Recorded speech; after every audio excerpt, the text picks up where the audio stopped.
Hi friends, இன்றைக்கி நான் உங்கள்கிட்ட ஒரு ஸ்டோரி சொல்ல போகிறேன். ஒரு பிக் ஸ்டோரி தான் இது. வந்துட்டு ஒரு 4-5 நாள் கிட்ட நிறையா போய்கிட்டே இருக்கும். நிறையா நாள் மாதிரி ஃபஸ்ட்டு ஒரு பொண்ணு இருக்காங்க. அவங்க ஃபேமிலி மொத்தம் 4 பேர். அவங்களுக்கு ஒரு அக்கா, அப்புறம் அப்பா, அம்மா, அப்புறம் அவங்க. ஓகேவா? அவங்கள வந்துட்டு ஃபஸ்ட்டு டே அவங்களுக்கு அப்போ தான் ஒரு ஸ்கூல் சேர்த்துற வயசு வந்திருக்குன்னு வச்சுக்கோங்க. அவங்களுக்கு அப்போ தான் ஃபஸ்ட்டு டே ஸ்கூலுக்கு போகிறாங்க. அவங்களுக்கு வந்துட்டு ஒரு ஸ்கூல் கிடச்சிருக்கு. அவங்க ஆர்டியில் இருக்காங்கன்னு வச்சுக்கோங்க.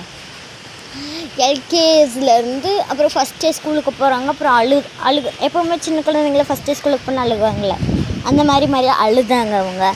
அப்புறம் எப்படி சொல்கிறது, அப்புறம் அழுதுட்டு அது கொஞ்ச நாள் போயிடுச்சு. அவங்க 5th ஸ்டாண்டர்ட் வரைக்கும் வளர்ந்துட்டாங்க. அவங்களுக்கு அங்கே எல்கேஜிலேருந்து ஒரே ஃப்ரெண்ட் அவங்க கூடயே வந்தாங்க.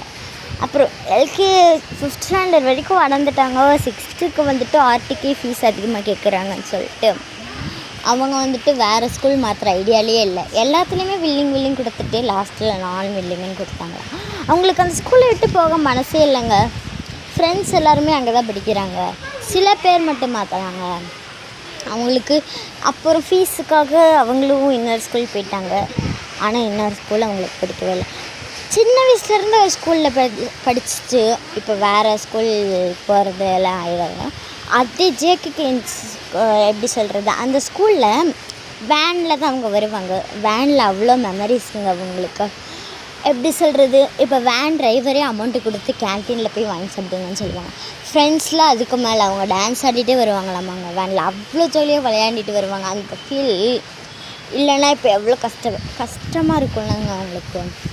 அப்புறம் அவங்க லாஸ்ட் டேக்கு ஃப்ரெண்ட்ஸ் கூட சேர்ந்து அவ்வளோ செலப்ரேஷன். அப்புறம் பார்ட் 2ல் இந்த வீடியோவை கண்டினியூ பண்ணுறேன். அது வரைக்கும் கொஞ்சம் சப்போர்ட் மட்டும். இந்த வீடியோ இன்னும் லாங்காக போய்கிட்டு தான் இருக்கும். நீங்கள் அதுக்கு கொஞ்சம் சப்போர்ட் பண்ணிங்கன்னா இன்னும் கொஞ்சம் நான் வந்துட்டு நல்லா செய்யலாம். கொஞ்சம் சப்போர்ட் பண்ணுங்கள். அதே மாதிரி கொஞ்ச நாளைக்கு தாங்க இந்த மாதிரி இருட்டாக வரும், இந்த மாதிரி வீடெலாம் தெரியும்.